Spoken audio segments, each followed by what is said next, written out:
De l'Évangile de Jésus-Christ selon saint Matthieu, chapitre 25, versets 1 à 13. En ce temps-là, Jésus disait à ses disciples cette parabole. Le royaume des cieux sera comparable à 10 jeunes filles invitées à des noces qui prirent leurs lampes pour sortir à la rencontre de l'époux. 5 d'entre elles étaient insouciantes et 5 étaient prévoyantes. Les insouciantes avaient pris leurs lampes sans emporter d'huile, tandis que les prévoyantes avaient pris avec leurs lampes des flacons d'huile.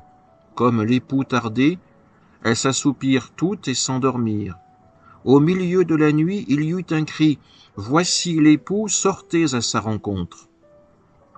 Alors, toutes ces jeunes filles se réveillèrent et se mirent à préparer leurs lampes. Les insouciantes demandèrent aux prévoyantes « Donnez-nous de votre huile, car nos lampes s'éteignent. » Les prévoyantes leur répondirent « Jamais cela ne suffira pour nous et pour vous. Allez plutôt chez les marchands vous en acheter. » Pendant qu'elles allaient en acheter, l'époux arriva. Celles qui étaient prêtes entrèrent avec lui dans la salle des noces, et la porte fut fermée. Plus tard, les autres jeunes filles arrivèrent à leur tour et dirent « Seigneur, Seigneur, ouvre-nous !» Il leur répondit « Amen, je vous le dis, je ne vous connais pas. Veillez donc, car vous ne savez ni le jour ni l'heure. » Acclamons la parole de Dieu.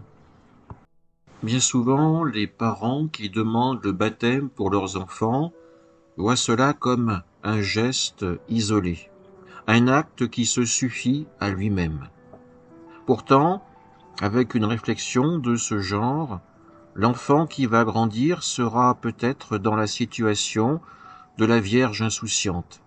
Il aura reçu en dépôt la foi de l'Église, la foi de ses parents au jour de son baptême, mais peut-être qu'il n'aura jamais pu grandir dans une ambiance de prière, dans la rencontre de l'Église et de la parole de Dieu.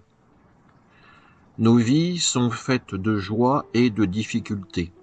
Dans les deux cas, nous avons cette relation particulière avec le Seigneur, soit l'action de grâce pour les joies, soit la prière de demande, de consolation dans les moments les plus difficiles. Ce qui nous permet de durer dans cette relation avec Dieu, c'est aussi notre familiarité avec lui. Plus nous le rencontrons, plus nous sommes à l'aise en sa présence, plus nous pouvons véritablement nous confier à lui et recevoir, accueillir sa parole, sa volonté.